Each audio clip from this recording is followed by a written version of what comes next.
যারা বেসরকারি চাকরি খুঁজছেন, বিশেষ করে সেলস এবং মার্কেটিং প্রতিষ্ঠানে যারা চাকরি করতে আগ্রহী, আজকের এই ভিডিওটি শুধুমাত্র তাদের জন্য। কারণ আকিজ গ্রুপ অফ কোম্পানিতে একটা সার্কুলার প্রকাশিত হয়েছে। আকিজ গ্রুপের এই চাকরি পাওয়ার জন্য আপনার কি কি ধরনের যোগ্যতা লাগবে বা কারা কারা এখানে আবেদন করতে পারবে, আজকের এই ভিডিওর মাধ্যমে আমি বিস্তারিত আলোচনা করার চেষ্টা করব। তো যারা এই বিষয়ে জানতে আগ্রহী, অবশ্যই আজকের এই ভিডিওটি শুরু থেকে শেষ পর্যন্ত দেখবেন। বর্তমান সময়ে আকিজ গ্রুপে যে সার্কুলার প্রকাশিত হয়েছে, তো সেখানে পদের নাম হচ্ছে সেলস অফিসার। এই পদের জন্য শিক্ষাগত যোগ্যতা চাওয়া হয়েছে এইচএসসি পাস বা অনার্স পাস। তবে যারা এইচএসসি পাস করবে তাদের হবে, বা যারা অনার্স পাস করবে তাদের অগ্রাধিকার বেশি। অর্থাৎ যারা অনার্স পাস করে বা ডিগ্রি পাস করে এখানে যোগাযোগ করবে বা আবেদন করবে, তাদের কিন্তু চাকরি পাওয়ার সম্ভাবনা বেশি থাকবে। তবে এইচএসসি পাস যারা করছে তাদেরও সম্ভাবনা থাকবে, কিন্তু যারা অনার্স বা ডিগ্রি পাস করছে তাদের সম্ভাবনা বেশি থাকবে। আর এই সার্কুলারে বয়স বলা হয়েছে 18 থেকে 30 বছরের মধ্যে যাদের বয়স রয়েছে তারা এখানে আবেদন করতে পারবে বা এই চাকরির জন্য ইন্টারভিউ বোর্ডে যেতে পারবে।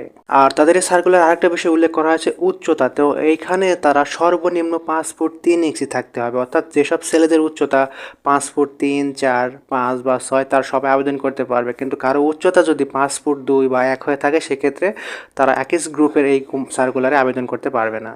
আর আরও একটি গুরুত্বপূর্ণ বিষয়, সেটা হচ্ছে এখানে আবেদন করার জন্য বা এই চাকরির জন্য কোনো ধরনের অভিজ্ঞতা লাগবে না। যারা অনভিজ্ঞ তারাও কিন্তু এখানে আবেদন করতে পারবে বা এই চাকরি পেতে পারবে। তবে যাদের অভিজ্ঞতা রয়েছে তাদের অগ্রাধিকার বেশি রয়েছে। তো সেক্ষেত্রে আপনার যদি অভিজ্ঞতা থাকে আপনি এখানে বা এই চাকরির জন্য আবেদন করতে পারবেন, বা আপনার যদি অভিজ্ঞতা নাও থাকে সেক্ষেত্রে আপনি এখানে পারবেন। বেতন কত হবে এটা কিন্তু খুবই গুরুত্বপূর্ণ একটা বিষয়। এটা যেহেতু একটা সেলস ডিপার্টমেন্টের কাজ বা সেলস অফিসার হিসেবে আপনাকে নিয়োগ দেওয়া হবে, সেক্ষেত্রে টিএডিএ সহ বিভিন্ন ধরনের কমিশন নতুন অবস্থায় আপনার 18 থেকে 20,000 টাকার মতো বেতন হবে, এবং পরবর্তীতে আপনার কর্মদক্ষতার ভিত্তিতে বেতন আস্তে আস্তে বৃদ্ধি পাবে এবং আপনার কমিশনও বৃদ্ধি পাবে। আবেদন প্রক্রিয়া, তো এই সার্কুলারে আবেদন প্রক্রিয়া আপনাকে কোনো ধরনের অনলাইনে বা দরখাস্তের মাধ্যমে করতে হবে না। আপনাকে সরাসরি আপনার প্রয়োজনীয় কাগজপত্র নিয়ে আপনাকে হেড অফিস বা বিভিন্ন শাখা অফিসে যোগাযোগ করতে হবে। অর্থাৎ সেই দিনে আপনার ভাইবা হবে। আপনি যদি যোগ্যতা সম্পন্ন হয়ে থাকে তাহলে আপনি নিয়োগ পাবেন। তো সেক্ষেত্রে দেখুন আমি স্ক্রিনশটের মাধ্যমে দেখানোর চেষ্টা করেছি। এখানে 11/12 অর্থাৎ এই ডিসেম্বর মাসের 11 তারিখে ঢাকা, চট্টগ্রাম, যশোর এবং বগুড়াতে এই অফিসগুলোর অ্যাড্রেস দেওয়া আছে। এই অ্যাড্রেসগুলোতে এই 11 তারিখে যে কোনো একটা অ্যাড্রেসে আপনি যে সরাসরি ভাইবা অ্যাটেন্ড করবেন। আর অবশ্যই সাথে আপনার প্রয়োজনীয় সকল কাগজপত্র, ফটোকপি এবং মূল কপি, চেয়ারম্যানের পরিচয়পত্র সকল কিছু আপনি সেই 11 তারিখে সাথে করে নিয়ে যাবেন।